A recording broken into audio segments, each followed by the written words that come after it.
আসসালামু আলাইকুম ওরহমতুল্লাহ বরাকাতুহু। আলহামদুলিল্লাহ, আসসালাতু ওয়াসসালামু আলা রাসূলিল্লাহ বাদ। সুপ্রিয় দর্শক, বিবাহকে কেন্দ্র করে গায়ে হলুদের অনুষ্ঠান এটি আমাদের সমাজে অতি পরিচিত একটি সংস্কৃতি।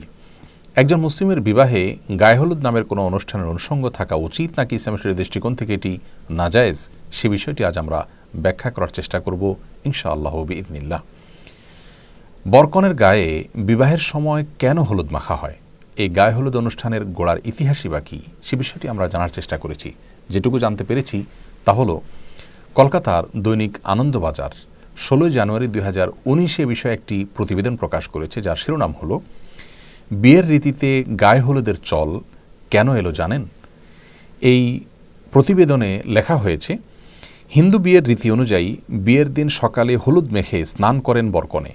পুরাণেও হিন্দু বিয়ের রীতিতে হলুদের চল ছিল।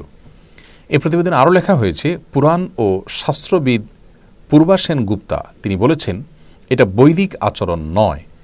বেশ কিছু উপকারী দিকের কথা ভেবেই হলুদকে প্রাচীনকাল থেকেই বিবাহের অন্যতম উপকরণ হিসাবে মেনে চলেছি আমরা।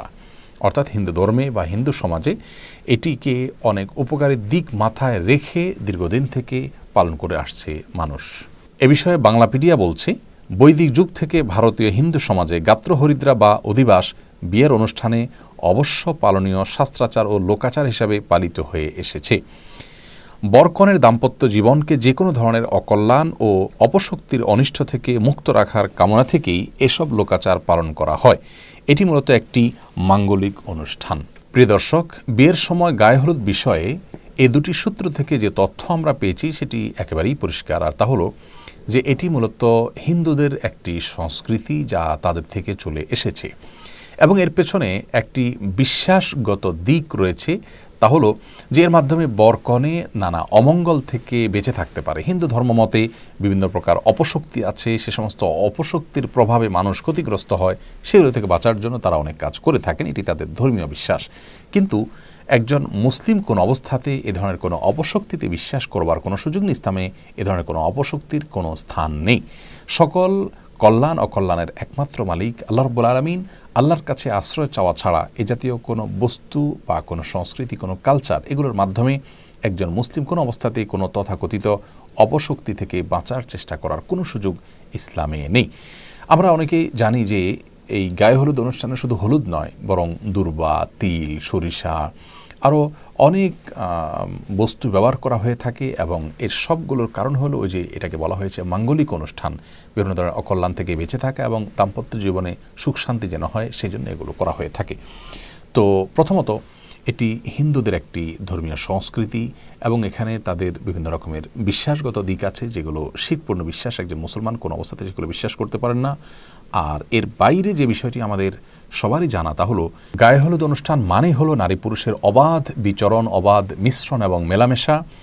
বরের গায়ে অনেক সময় ভাবি কিংবা গায়ের মহারাম মহিলারা হলুদ মেখে দিয়ে থাকেন এবং এটাকে তারা এনজয় করেন। কনের হলুদ অনুষ্ঠানে দেখা যায় গায়ের মহারাম ছেলেরা, পুরুষরা সেখানে থাকেন এবং তারা একে অন্যকে মাখামাখি করে থাকেন, গোটা শরীরে হলুদ মাখামাখি হয়ে থাকে। এর পাশাপাশি গানের যে বিষয়টি, ব্যান্ড পার্টি ইত্যাদি, এগুলো তো গায়ে হলুদ অনুষ্ঠানের অন্যতম গুরুত্বপূর্ণ অনুষঙ্গে পরিণত হয়েছে এবং এর মাধ্যমে অনেক সময় এলাকাবাসীর স্বাভাবিক জীবনযাত্রা দুর্বিষহ হয়ে পড়ে। গানের আওয়াজে আশেপাশে মানুষের বসবাস করাটাই অত্যন্ত কঠিন একটি বিষয় পরিণত হয়ে যায়। বিবাহকে কেন্দ্র করে এ ধরনের গানের অনুষ্ঠানের আয়োজন, ব্যান্ড পার্টি ইত্যাদি আমাদের এই সমাজে করা হয়, যে সমাজের মানুষ নিজেদেরকে সভ্য বলে দাবি করে, অথচ এটি কোনো সভ্য সমাজের মানুষের কাজ হতে পারে না যে আপনার গানের আওয়াজে আশেপাশে মানুষ ডিস্টার্ব ফিল করতে পারেন। তো প্রথমত বাদ্যযন্ত্রের ব্যবহার এবং এই জাতীয় গানের আয়োজনকে আল্লাহ আমাদের জন্য অনুমোদন দেননি। বিবাহকে কেন্দ্র করে যে দব বাজানোর অনুমোদন রয়েছে, ছোট শিশুদের গান করার অনুমতি রয়েছে, এটি সেই অনুমতি নয়। অর্থাৎ এই ব্যান্ড পার্টি করা এবং বড়রা নাচানাচি করা এবং সেখানে আপনার নানা রকমের মিউজিক্যাল ইনস্ট্রুমেন্ট ব্যবহার করা, এটি ইসলামের শরীয়তের দৃষ্টিকোণ থেকে কোনো অবস্থাতে জায়েজ নয়। সেই সাথে আপনার নারী পুরুষের যে অবাধ মেলামেশার বিষয়টি রয়েছে সেটি তো আছেই, আর তার চাইতেও বড় হলো যেখানে হিন্দু আইনি বিশ্বাস রয়েছে যার সঙ্গে একজন মুসলমান কখনো একাত্ম হতে পারেন না। বিবাহ একটি ইবাদত, এটি একটি ধর্মীয় কাজ। বিবাহের সময় আমরা চেষ্টা করি যে ইসলামী পদ্ধতিতে বিবাহটা শুদ্ধভাবে যেন সম্পাদিত হয়। তো সেই বিবাহকে কেন্দ্র করে যে সমস্ত আনুষ্ঠানিকতা আছে সেখানে যদি অনইসলামিক বা ইসলাম সমর্থন করেন এমন কোনো কাজ আমরা করি তাহলে সেটি কোন অবস্থাতে একজন মুসলমানের জন্য জায়েজ হতে পারে না। অতএব আমাদেরকে সুস্থ শুদ্ধ সংস্কৃতির পথে ফিরে আসতে হবে। আর উদারতার নামে বা দেশীয় কালচারের নামে ভিন্ন ধর্মের সংস্কৃতিকে নিজেদের মধ্যে ধারণ করার কোনো সুযোগ থাকতে পারে না। আল্লাহ তাআলা আমাদের সকলকে বিষয়গুলো উপলব্ধি করার তৌফিক দান করুন। আসসালামু আলাইকুম ওয়া রাহমাতুল্লাহি ওয়া বারাকাতুহু।